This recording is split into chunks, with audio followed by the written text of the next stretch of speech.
नमस्कार दोस्तों, Gurukul of politics पर आपका स्वागत है। मैं हूं आपका दोस्त धर्मेंद्र कंवारी और हमारे साथ मौजूद हैं हम सबके प्रिय डॉक्टर सतीश त्यागी जी। नमस्कार। त्यागी जी, ये मफलर आप न्यूजीलैंड से लाए थे क्या? हैं? इतनी गर्मी में आप मफलर क्यों उठा लाए? हैं? न्यूजीलैंड का है।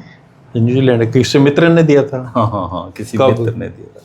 कई बार मैं सोचता हूँ सर, हमारा जो स्कूल है ना गांव में, वो करीबन 4 किलोमीटर पड़ता है जी। तो पैदल ही जाते थे, पैदल ही आते थे हम। सामान्य बात, सब लोग ऐसे ही जाते थे। अगर कभी जीवन में मैं इतना बड़ा आदमी बन जाता कि मेरी बायोग्राफी लिखी जाती, तो जो लेखक हैं बड़े मार्मिक ढंग से ऐसा लिखते कि मैं सुबह तैयार होके 4 किलोमीटर पैदल स्कूल जाया करता था और दोपहर की गर्मी में अपना थैला भी खुद ही उठा के लाना पड़ता था। तो जो हमारे मोदी जी हैं, ये इतने महान हैं कि कहानियां जोड़ देते हैं हर कहीं से अपनी। जिस आदमी ने इतने साल तक भिक्षा मांग के गुजारा किया हो, वो न्यूजीलैंड जाता है अचानक और भी बहुत सारे देशों की यात्रा करता है। तो ये जो भूत बना है इन्होंने हमारे देश का, ये कब तक जारी रहेगा? देखो, ये तो सच है, विदेश यात्राएं तो उन्होंने की हैं, इसमें तो कोई दो राय नहीं। अमेरिका भी गए वो, और अब कहाँ है, ऑस्ट्रेलिया, शायद न्यूजीलैंड बताया कि वहाँ भी मैं आया था। कई देशों की यात्राएं कर चुके हैं वो। हाँ, तो उस पर मैं सोशल मीडिया पर कांग्रेसियों की प्रतिक्रियाएं देख रहा हूँ। वो ये कह रहे हैं कि देखिए, कांग्रेस के ज़माने में इस देश में कितनी आर्थिक समृद्धि थी कि हमारे भिखारी भी न्यूजीलैंड और अमेरिका के दौरे पर जाते थे। तो अभी इस बात में भी दम है कि एक व्यक्ति जो कुछ ना कर रहा हो और उसके बावजूद वो अमेरिका और न्यूजीलैंड, और अभी हो सकता अलग अलग यात्राओं में और भी बताएं। अभी चूँकि ये रहस्य उद्घाटन तो पहली बार उन्होंने किया ना न्यूजीलैंड का। हाँ, ये पहले नहीं था। अच्छा, वो जब बताते हैं तभी पता चलता है। बाकायदा मफलर लेके गए यहाँ से। हाँ, वो सब प्लानिंग का पार्ट होता है। बट अच्छी बात यह है कि उन्होंने अपने उस मित्र का नाम तो नहीं लिया, लेकिन उस भावना को याद रखा कि मैं आया था तो मुझे ग्लव्स दिए, और एक ग्लव दिया, पता नहीं 2 दिए थे क्या, और मफलर दिया, कैप दी। हाँ, कैप दी, चूँकि वहाँ ठंड बहुत होती थी। तो अब अन्य देशों में जाएंगे, शायद वहाँ भी कोई नई नई चीज़ें बताएं। तो ये तो ना तो बायोग्राफी लिखने वालों को पता। आगे आगे मुझे ये लग रहा है कि जैसे हमारे यहाँ भक्तों की बहुत बड़ी श्रेणी है, करोड़ों लोग हैं, एक पाठ्यक्रम में ये शामिल, मतलब सामान्य ज्ञान के अंदर इस तरह के प्रश्न आएंगे कि किस स्थान पर मोदी जी ने ये कहा था कि ये तो मफलर मुझे मेरे मित्र ने दिया था, या उनसे जुड़ी बातें कि वो कौन थे जिन्होंने उनको जूते दिलवाए थे। उसमें आएगा मामा जी, चाचा जी, फूफा जी, ताऊ जी, है ना। और इतनी सारी चीज़ें कि पूरा एक सामान्य ज्ञान का भंडार हो जाएगा, भंडार जो है वो, और विभिन्न क्षेत्रों में जो जीके है वो मोदी जी पे आधारित हो सकता है आराम से। इतनी चीज़ें उनके जीवन में रही हैं और लगातार अब जब उनकी भाई चलती है तो चला रहे हैं, वो जो वो कह देते हैं लोग मान लेते हैं, और ये सिलसिला भी बंद होना नहीं है। अगर आप ये मान के चल रहे हैं कि कभी बंद हो जाएगा उनके जीते जी, तो ये तो नहीं होना, बल्कि इसकी जो है इससे और लोग प्रभावित होने लगे। उन लोगों ने, नेताओं ने ये मान लिया कि मोदी जी इस तरह की बातें जब सुनते हैं तो बहुत प्रसन्न होते हैं, तो इसलिए वो ऐसी बातें करना। हाँ, जैसे चंपत राय ने कहा कि वो विष्णु का अवतार हैं। इसलिए 2 चीज़ें हैं, चंपत राय क्यों बचे हैं अभी तक।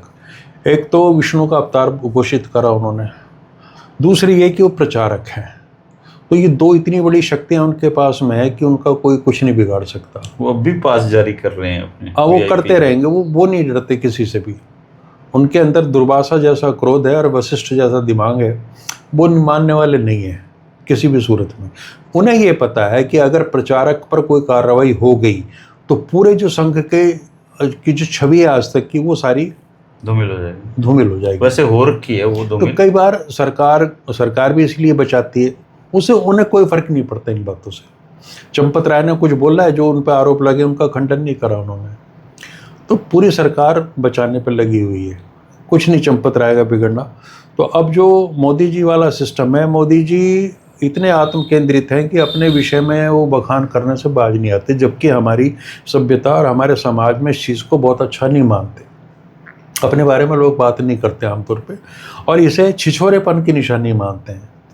अब कोई आदमी आके कहने लगे जी हम तो 70 के दशक में 60 के दशक में हमारे ट्रैक्टर खरीद लिया, तो हमारे पास जीप थी, और मतलब तरह तरह। ऐसे मुझे आज तक कोई ऐसा आदमी मिला नहीं जिसने ये कहा कि मेरे दादा बड़े गरीब गुरबी में जिए, बहुत मेहनत करी तब हम ऊपर उठ गए हैं। मोस्टली लोग ये कहते मेरे दादा बड़ा खानदानी आदमी ये सतहीपन था। लेकिन दो कंट्रास्ट आप देखिए कि एक तरफ तो रोते हुए बताते हैं कि मेरी माँ बर्तन साफ करती थी, इतनी बुरी स्थिति थी, और दूसरी तरफ वो इस तरह की बातें करते हैं कि उसी दौरान जब माँ बर्तन साफ करती थी वो विदेशों की यात्राओं पर जाते थे। उन्हें कोई फर्क नहीं पड़ता कि पिछले जिस देश की यात्रा करते आए हैं वहाँ पे आप पे कितने आरोप लगे, वहाँ के मीडिया ने क्या कुछ कहा है कि आप मेलबर्न में दुनिया भर के लोगों को चार्टर प्लेन के जरिए लाए। वो तो वहाँ की मीडिया ने एक्सपोज कर दी, तमाम बेइज्जती हो रही है। लेकिन वो ऑस्ट्रेलिया की सीमाओं से जैसे ही पार हुए वो एक नए किस्म के मोदी बन गए, और न्यूजीलैंड में उनको वो माहौल मिला चूँकि उनके पास मफलर था और ये तमाम चीज़ें थी, तो वहाँ लोगों ने का रिस्पॉन्स आपने देखा होगा, कितने खुश हैं लोग। मतलब इसमें खुश होने वाली बात मेरी समझ में नहीं आती, जिस तरह की रिएक्शन वो देते हैं कि ये वो मफलर है और लोग पागल हो रहे हैं हमारे खुशी के, इसमें क्या है ऐसा। या वो कहेंगे देखिए दूध ऑस्ट्रेलिया का है, चाय, बुरा भी नहीं करते लोग, हु मोदी मोदी, दाल वहाँ की है लेकिन तड़का। अब हो सकता है उन्हें लग रहा हो कि मैं जो कुछ कर रहा हूँ वो असाधारण चीज़ें हैं और किसी ने इतिहास में नहीं की, है ना, और उनके चाहने वाले मानते हो बहुत बड़ी चीज़ें। लेकिन कुल मिला के ये जो है बहुत दयनीय स्थिति है। किसी भी देश के राष्ट्राध्यक्ष को इस तरह का व्यवहार नहीं करना चाहिए। अच्छा, वो और देशों के राष्ट्रपति प्रधानमंत्री से वो मिलते हैं, आते जाते हैं अंतर्राष्ट्रीय सम्मेलनों में, कोई करता है इस तरह की हरकतें? थोड़ी बहुत ट्रम्प कर लेता है, क्योंकि वो उनका ट्रम्प का तो चलो जो मुंह में आया बोल देता है, इनका तो टेलीप्रॉम्प्टर साथ ही चलता है सर। देखा आपने? साथ चल रहा था। तो अब ठीक है, डिप्लोमेसी है, अंतर्राष्ट्रीय स्तर पर लोग ज़्यादा खुल के बात नहीं करते, लेकिन कुल मिला के जिस तरह की चीज़ें हो रही हैं, और मोदी जी के खिलाफ नारे ऑस्ट्रेलिया में लगे, ये भी उन्होंने कहा स्टॉप इंडियन इन्वेजन, यानी कि भारतीयों को यहाँ भेजना बंद करो, और इस पर भी उनकी कोई मौन है। और जब उनसे पूछा गया कि जो अधिकारी थे जो, उन्होंने कहा कि वो तो इसलिए प्रेस कॉन्फ्रेंस नहीं करते कि देश के लोग जो हैं वो बिचौलियों को पसंद नहीं करते। गांव में भारत बसता है, वहाँ गांव के सीधे साधे अनपढ़ से लोग हैं, तो वो मोदी जी से सीधे सीधे बात करते हैं, है ना। तो ये तर्क दिया प्रेस कॉन्फ्रेंस ना करने का। लेकिन सवाल पूछा जाने लगा है, अब लोग पूछते हैं क्यों नहीं करते। बड़ी बात ये हो रही है कि विदेशों का मीडिया आदि है, वो ग्रिल करता है, क्वेश्चन करता है लोगों की, ये करते नहीं है। अच्छा, सबको पता है कि ये प्रेस कॉन्फ्रेंस नहीं करते, दुनिया का कोई देश ऐसा नहीं है जो इनकी हरकतों से वाकिफ ना हो, सब जानते हैं कि मोदी जी क्या है। और ठीक है, मेहमान हमारे घर में आ रहा तो हम कैसे क्या करें बर्ताव, लेकिन उस देश का मीडिया तो नहीं मानता ना इन चीज़ों को। और सारे बहुत ही लोकतांत्रिक देश है और वहाँ की सिस्टम ये है कि वो अपने प्रधानमंत्री को नहीं छोड़ते। ऑस्ट्रेलिया में भी कहते हैं कि वहाँ पे लेबर पार्टी का शासन है, तो वहाँ बड़ी कंडेम किया गया लेबर पार्टी को कि आप किस तरह का आचरण कर रहे हो भारत के प्रधानमंत्री के साथ में, क्यों इतनी इनकी चमचागिरी कर रहे हो। ठीक है, जो हो रहा है। तो ये मोदी जी के लिए कोई नई बात नहीं है। और जो मैंने कहा था ना कि जो समर्थक हैं वो नई से नई बात करते हैं, तो अभी आपके हरियाणा में विधानसभा के उपाध्यक्ष हैं मिड्डा जी। मिड्डा जी, आज उनका बयान आ रहा है कि जब उनको भेजा है मोदी जी को इस सृष्टि में उतारा है, तो भगवान ने अपनी दिव्य ऊर्जा, डिवाइन वो साथ दी थी, जो देवत्व है। अब कोई मिड्डा जी से पूछे कि ये जो डिवाइन है चीज़ें, जो ऊर्जा दी है डिवाइन ऊर्जा, ये 52 साल के बाद ही क्यों एक्टिव हुई, पहले क्यों नहीं है? और वो गुजरात में लेटेंट रही, छुपी हुई रही ऊर्जा, और जैसे ही दिल्ली में आया तो उसका महाविस्फोट हो गया, बिग बैंग। अब पता नहीं परमात्मा ने, आस्था होती है जी वहाँ तर्क नहीं किया करते हैं। जहाँ आस्था होती है वहाँ तर्क की सीमाएं समाप्त हो जाती हैं। अच्छा, जहाँ प्रधानमंत्री खुद ये मानते हैं कि वो नॉन बायोलॉजिकल हैं और ईश्वर ने किसी उद्देश्य के लिए भेजा है, तो वहाँ पे इस तरह की जो ये चारणगिरी और इस तरह की जो बयानबाजी आती है, उससे उनकी तो ईगो सेटिस्फाई होती है। कहते हैं मोदी है जो मुमकिन है हाइड्रोजन से चलने वाली ट्रेन बना दी उन्होंने। हाँ हाँ भारत की पहली ट्रेन चलेगी हाइड्रोजन से। हाँ, या तो हुड्डा साहब ने कहा कि वो तो उस पटरी पे चलेगी जो हमने डलवाई थी। तो वहाँ भी मात खा गए।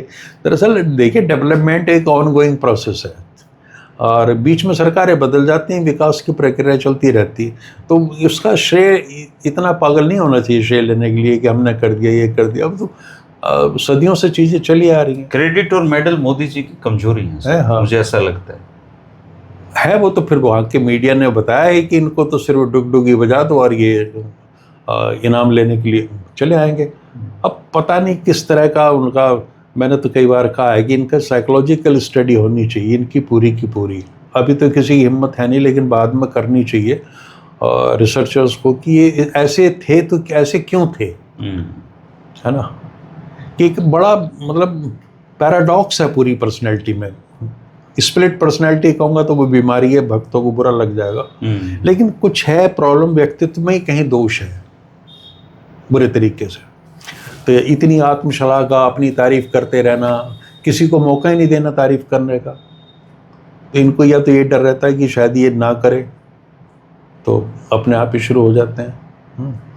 और कितना दिमाग लगाया होगा आप इस पूरी यात्रा में। आप देखिए, मैंने ध्यान दे रहा था मैं उनके कुर्तों की और जो पहनते हैं वो जैकेट, उनके रंगों पे, और क्या मैचिंग है सारी चीज़ें। या तो बता दिया पहले, या तो कोई ऐसा डिपार्टमेंट है जो ये तय करता है। पहले बता दिया था कि मैं कपड़ों का बहुत शौकीन हूँ। आपकी अदालत में आए थे वो, हाँ हाँ, कि मैं कपड़ों का और खुद डिजाइन करता हूँ इनको मैं, हाँ, और कलर कंट्रास्ट और कॉम्बिनेशन की मुझे बहुत गहरी समझ है। गहरी समझ है। तो वो मतलब दिन में जो 16-17 घंटे काम करते हैं, उसके अलावा वक्त निकाल के फिर कपड़े भी डिजाइन करते हैं खुद को। और चूंकि नॉन बायोलॉजिकल है, इसलिए उनको कोई मतलब सोने वोने की जरूरत ही नहीं पड़ती। नहीं, इतना देखिए, इतना प्रतिभाशाली व्यक्ति भी वैसे किसी देश को नहीं मिलना चाहिए। मतलब एक ठीक ठाक सा संतुलित सा हो। ज़्यादा प्रतिभा भी कई बार ना वो पच नहीं पाती। लड़का पेपर दे के आया तो उसके पिताजी बोला, भाई कैसा हुआ पेपर? बोला पिताजी लठ गाड़ा है। अरे बोला पिछला लठ तो निकला ही नहीं तेरा, तू एक और गाड़ा है। वो पिछले साल भी फेल हो रहा था। अच्छा है? तो बोला ये पिछला तो लठ निकला नहीं था, एक लठ और काट दिया तूने।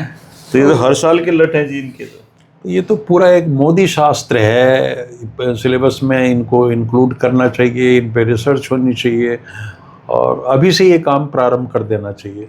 सर एक चीज वैसे सीरियसली अपन उस पर चर्चा नहीं कर पाए।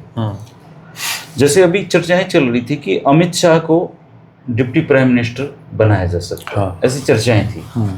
लेकिन अभी दो घटनाएं ऐसी हुई हैं जो सोचने पे मजबूर करते हैं कि क्या बीजेपी में जो कलह है वो अब सतह पे आनी शुरू हो गई है। जैसे सबसे खास आदमी अमित शाह का है भूपेंद्र यादव, जो हरियाणा से, उसके पूरे स्टाफ को एकदम से रिमूव कर दिया पीएम ने।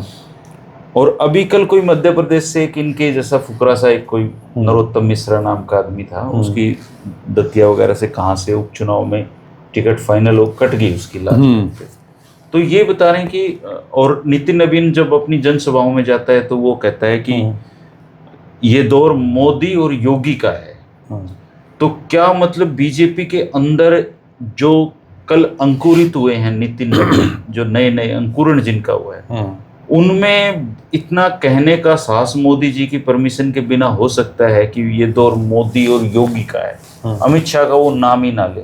ये मतलब मुझे थोड़ा सा इस पे अलार्मिंग सा लगता है बीजेपी में कि कुछ तो चल पकी रहा है इनके। देखिए ऐसा है, बहुत कुछ चल रहा है। बीजेपी के साथ ये विडंबना है कि उसका अतीत तथा कथित महानता से भरा हुआ रहा है, जो स्वप्रचारित है कि हमारी पार्टी में बहुत अनुशासन है, हम और बड़े ही वैचारिक हैं। ये तब की बात है जब पार्टी सत्ता में आने का संघर्ष कर रही थी, और अब सत्ता में आए हैं तो वो चरित्र, वो पोल पट्टी खोलनी शुरू हो गई। तो अब लोगों को लग रहा है कि अब आप देखिए कि मध्य प्रदेश में क्या हुआ है, और नितिन नवीन ने जो सीट खाली की थी बिहार में, उस पर एक व्यक्ति ने वो फॉर्म भर दिया, नेता ने, और उसका फॉर्म कैंसिल हुआ क्योंकि उसके माता पिता जो हैं वो चारा घोटाला में संलिप्त थे।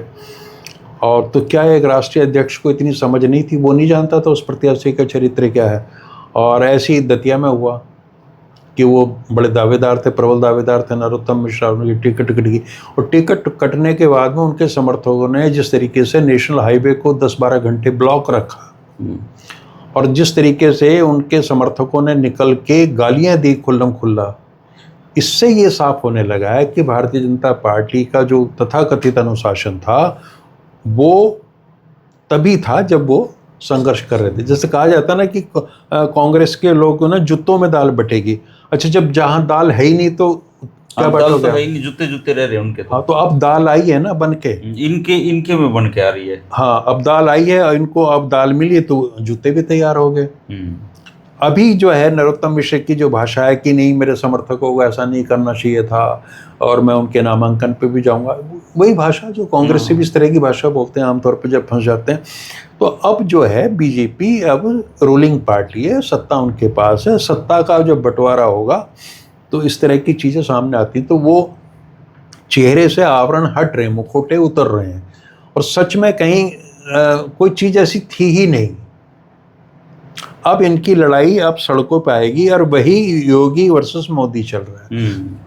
तो उसमें क्या है कि अब नितिन नवीन ने क्यों कहा पता नहीं, उसका तो क्या कारण हो सकता है, क्योंकि उसकी उनकी अभी इतनी हैसियत नहीं है कि वो मतलब नेशनल पॉलिटिक्स पे फैसले ले सकें हो। मतलब इनकी चाल जो कुछ लोग समझ पा रहे हैं, जो समीक्षक कह रहे हैं, वो ये है कि एक बार अमित शाह को प्रधानमंत्री बना दिया तो उनका प्रधानमंत्री की दावेदारी पुख्ता हो जाएगी और योगी जो है उस लाइन से बाहर हो जाएंगे। और योगी भी पूरी शक्ति लगा रहे हैं, हर तरीके से वो कोशिश कर रहे हैं कि चीज़ ना हो। तो अब पार्टी के अंदर जो ये 2 तरह की या 3-4 तरह की शक्तियां वो आपस में लड़ने लगी हैं, आके उनके जो स्वार्थ आपस में टकराने लगे। तो अब मोहनलाल यादव वाला ये मामला आया था तो उसमें भी नाम उसको तो उठा कहते था। हैं कि ये जो उत्तर प्रदेश में चुनाव हैं हाँ, तब तक के लिए रखा हुआ है, उसका तो हटना बता रहे हैं कि तय है। तो मूल बात यही है कि जहाँ सत्ता है वहाँ पे झगड़े होने ही होने हैं नेचुरली, सत्ता के बंटवारे के लिए। वहाँ उस समय कोई नहीं देखता सिद्धांत क्या है और हम बड़ी अनुशासन वगैरह सब टूट जाते हैं। ऐसे ही जब आप कांग्रेस आंदोलन में थी देश की आज़ादी के, क्या झगड़े थे? कोई विशेष झगड़ा नहीं था। लेकिन अब प्राप्ति के लिए संघर्ष हो रहा है। हर आदमी ये सोच रहा है कि भाई अब कितना और समय बीजेपी का रह गया, 5-7 साल अगर बीजेपी और निकाल गई तो हम लोग जो 30-40 साल से इंतजार कर रहे हैं हमारा क्या होगा? अभी तो पुराने लोग ही नहीं हट रहे वहाँ से।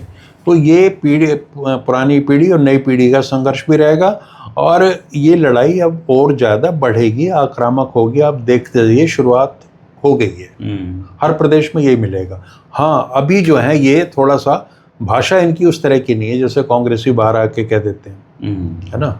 लेकिन इसी भाषा में से आपको निहितार्थ निकालने होंगे और वो बातें समझ में आ जाती हैं सारी की सारी। अब हरियाणा में देखो ना, सब कुछ चल रहा है, सारी गुटबाजी है, तमाम बातें हैं, लेकिन बाहर से अपना फिट है मामला सारा है। ये अंदर लड़ाई कर लेते हैं, बाहर आके सभ्य हो जाते हैं। हाँ, लेकिन जो कांग्रेस की संस्कृति से गए हुए निकले भाजपा के नेता गए, भाजपा में जो लोग गए ना वो अभी भी बाज नहीं आ रहे।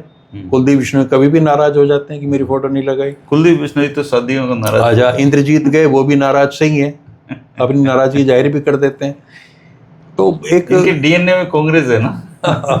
वो जिस माहौल में 40-50 साल निकाले हो, पूरी 2-2 पीढ़ियां 3-3 पीढ़ियां निकल गई, वैसे कुलदीप बिश्नोई को इतना नाराज करते क्यों है बेचारे को?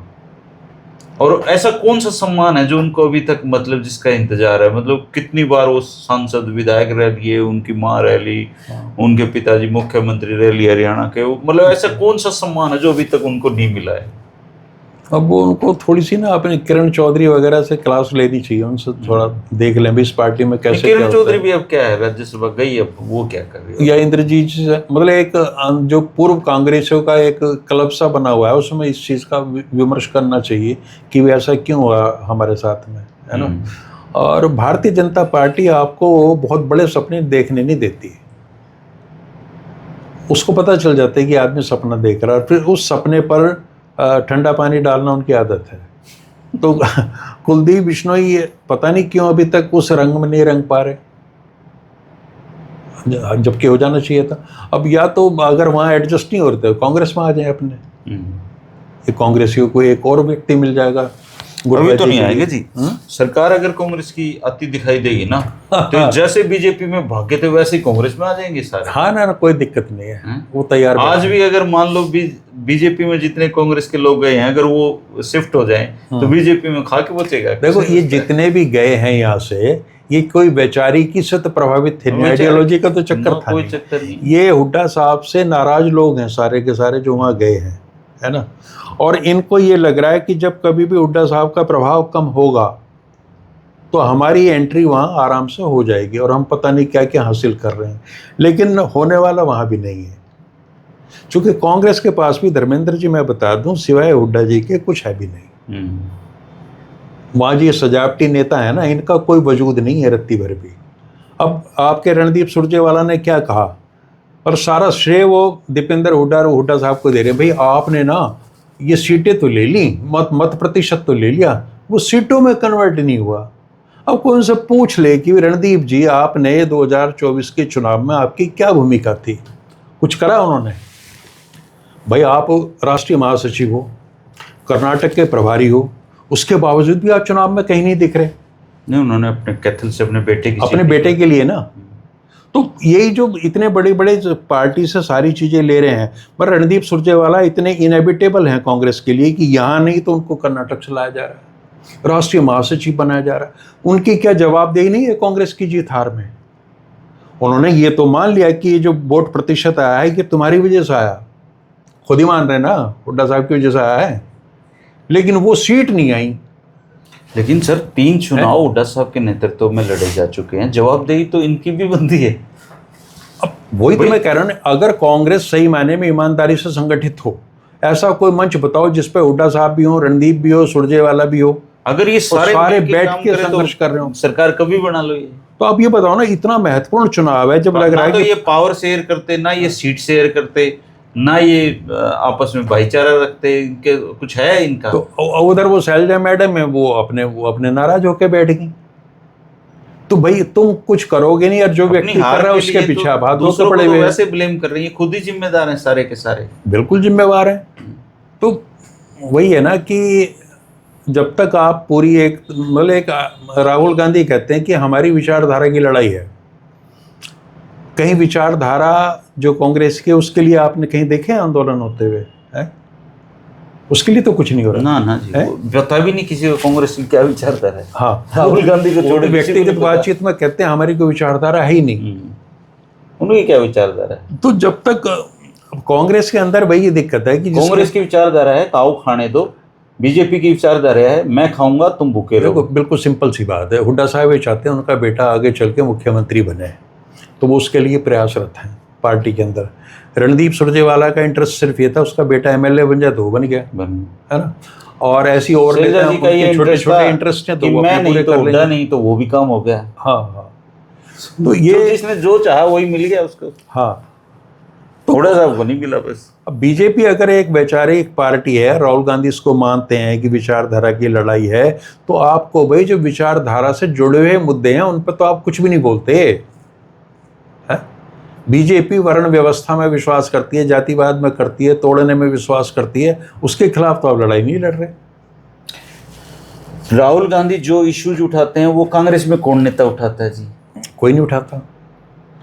अगर राहुल जितना बोलते हैं उससे 30% भी ये सारे बोल दे तब भी मतलब देश में बहुत बड़ा, लेकिन ये तो बोलते ही नहीं। इनको जो बचे हुए हैं उनको ईडी-सीडी का डर लगा रहता है। वही है ना कि सबके अपने अपने इंटरेस्ट हैं, वो समझ अंदर से वो भी रहे कि राहुल गांधी सही कह रहा है, लेकिन उनको लग रहा है कि अगर वही भाषा हम यहाँ बोलेंगे आके तो हो सकता है हमारा वोट बैंक नाराज हो जाए। तो ये जो समझौतावादी नीति है इसी ने कांग्रेस का नाश किया है। और जब तक खुल के आप नहीं आओ, अगर ये जो सॉफ्ट हिंदुत्व की चीज़ें ये नहीं चलने वाली। 65% वोट 66% वोट आज भी भाजपा के खिलाफ है, वो आपसे आगाह कर रहा है, आपको आग्रह कर रहा है कि भाई आप जो है उन चीज़ों को उठाओ, लेकिन नहीं उठाते, तो बीजेपी के पीछे पे खेलते रहते हैं। तो अगर आइडियोलॉजी की लड़ाई है तो सारे लोग आओ ना, आरएसएस की आलोचना करो, जम के खुल के आलोचना करो। करता नहीं कोई भी नहीं करता। उनको लग रहा है कि भाई नुकसान हो जाएगा ना, और जनता इस नाटक को देख रही है, वो भी समझ रही है। लेकिन अब तो आर पार की लड़ाई करनी ही पड़ेगी और कोई तरीका नहीं है। और ये जो कांग्रेस के जो ड्राइंग रूम पॉलिटिशियन है ना, जो बैठ के सिर्फ मतलब जिनके विजिट होते हैं हरियाणा में कभी कभार, ये तो कांग्रेस के पतन को वहाँ ले जाएंगे जहाँ नहीं जाना चाहिए था, पर ये ले जाएंगे। लेकिन सर आप ये देखो, जिस लड़ाई की उम्मीद जनता से की जाती है वो जनता भी, अब जैसे कोकरोच जनता पार्टी बनी, सोशल मीडिया पे तहलका मच गया, मोदी और इनको एक बार तो पसीने से आगे की देश में की पलटा ना खा जाए, इन्होंने अपनी तैयारियां वारियां की। वो बेचारा सोनम वांगचुक तो मरने को रह जी, वहाँ पे 4 आदमी नहीं पहुंचते जी वहाँ। आप ये देखिए, अन्ना हजारे ने करा तो सारी सरकार हिल गई। अन्ना उसको कितने मंत्रियों की ड्यूटी लगी कि वो आ रहे हैं, वो रिसीव कर रहे कांग्रेस हैं। मतलब इतनी डरपोक सरकार थी कांग्रेस, और इनको फर्क ही नहीं पड़ता। आज एक व्यक्ति जो आपके लिए, देश के लिए एक धरोहर है, वो बिल्कुल मृत्यु के कगार पे है, किसी को कोई चिंता नहीं है रत्ती भर भी। और लोग कह रहे हैं कि ये ठीक है, वो गलत थे। वो वहां तो उनका मसला तो सदन में भी उठा था, लेकिन यहाँ पूरा मौन छाया हुआ पूरी तरीके से।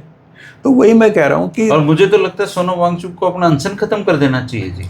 और किसके लिए लड़ाई लड़ रहे हैं, क्यों लड़ रहे हो? वहाँ लोग पहुंच ही नहीं रहे हैं, वो पहुंच ही नहीं क्यों रहे। लड़ रहे हो? अपने जाके अपने प्रयोग करो वहां पे लद्दाख में, यहाँ क्यों? इनके लिए क्यों? कुछ हो गया तो उनको कौन जिम्मेदार? अब सही समय है, विपक्ष के नेताओं को वहाँ जाना चाहिए। वो जिस तरह की लड़ाई वो लड़ रहे हैं, उस अब इस समय इनका फर्ज बनता है। ये नहीं जाएंगे तो ये अपने कर्तव्य से वो करेंगे ना। मोदी चला जाए दिल्ली, मोदी जी तो नहीं जाने वाले खैर किसी भी सूरत में, लेकिन मैं कहता हूँ कि इस बिंदु पर राहुल गांधी को क्यों नहीं जाना चाहिए, अखिलेश यादव को क्यों नहीं आना चाहिए, केवल इस डर से कि भाई हमारे ऊपर मोहर लग जाएगी? ये तो कोई तरीका नहीं। तो आज अगर वो भी कोई अपने घरेलू मसले तो है नहीं, वो तो नौजवानों की समस्याओं को लेकर वहाँ पे हैं। और सोनम वांगचुक कोई छोटी मोटी व्यक्तित्व भी नहीं, जेल में बंद कर रखा था जी पीछे, तब जनता ने क्या कर लिया है। हाँ, ये तो चलो गुरुकुल पॉलिटिक्स में हम बात कर लेते हैं, हमारे दर्शक उस लेवल के हैं कि वो इन चीजों पे मतलब कंफर्ट फील करते हैं बात करने में, लेकिन आम पब्लिक को तो कोई लेना देना ही नहीं है। वही तो अभी देखो, अन्ना का 1012 दिन चला था, इनको 15-16 दिन हो रहे हैं, कहीं कोई चिंता नहीं पार्टी में, किसी बीजेपी में, सरकार में। अन्ना देश को गन्ना चुसा के चला गया। हाँ, ये चूंकि अन्ना अपना था, है ना, वो तो प्लांटेड गन्ने ने इस देश को परेशान बहुत किया।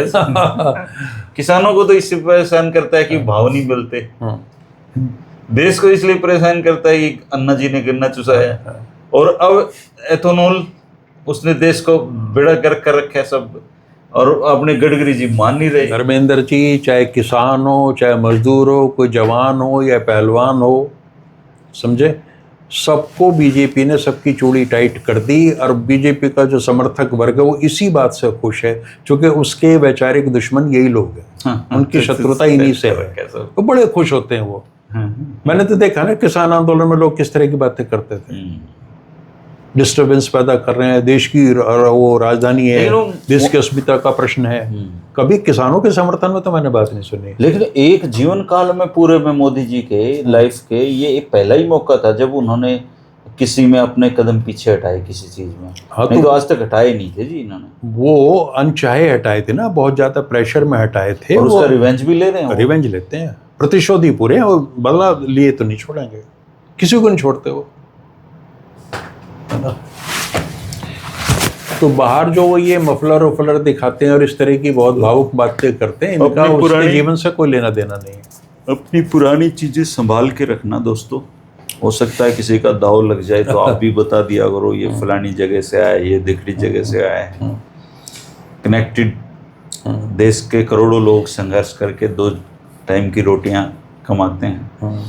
किसी किसी को मौका मिलता है कि वो इतने बड़े पद पे पहुंच जाते हैं, तो फिर उसकी सारी संघर्ष की कहानियां दूसरों के लिए प्रेरणा स्रोत बन जाती हैं। लेकिन हमारे वाले के लिए कुछ ज़्यादा बन गई हैं। लेकिन देश जिस दिशा में जा रहा है उस दिशा में हम सब का, गुरुकुल ऑफ पॉलिटिक्स के दर्शकों का ये दायित्व बनता है कि हम केवल अपने तक सीमित ना रह के अपने आसपास के माहौल के प्रति भी थोड़ा सा जागरूक बनिए। सबसे बड़ी जो चैलेंज वो यही है कि इस दौर में हम इतने मानसिक कमज़ोर ना हो जाएं कि अच्छा पढ़ना लिखना या जागरूकता की दृष्टिकोण को रखना ही बंद कर दें। आप ये देखिए, गंजा सा आदमी है अनुपम खेर, मुझे तो खैर उसकी शक्ल से भी गंजा सा क्या, गंजा ही है, हाँ, मुझे मतलब उसकी पर गंजा होना कोई बुरी बात तो नहीं। करनी नहीं चाहिए, उसकी शक्ल से भी करना चाहिए। अब वो बातें ऐसी है ना। हाँ मतलब वो बहुत ही टुच्चा आदमी है, वो राम पे फिल्म बना रहा है। और मतलब ये लोग इतना मूर्ख बनाते हैं इस देश को, और ऐसे ही चल रहा है जी ये देश। कितने कथावाचक हो गए, कितने मतलब धर्म के नाम पे कितनी गंदगी इस देश में फैला दी जी इन लोगों ने। अभी तो शुरुआत भर है, देखते जाइए क्या क्या होगा। अभी और रहता फैसला? अभी तो कुछ भी नहीं है। अच्छा जी, हाँ। आप भी त्यागी जी क्या क्या दिखाओ? मैं बता रहा हूँ कि अगर ये जैसे इनका सपना है 2047 तक रहेगा और विकसित भारत नहीं, भारत को आपको ढूंढना पड़ेगा।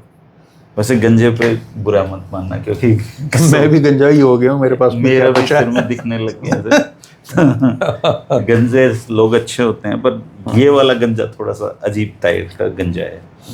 लेकिन चलो दोस्तों, खुश रहिए और अपने विचार हमारे साथ साझा करते रहिए। शुक्रिया, नमस्कार। नमस्कार।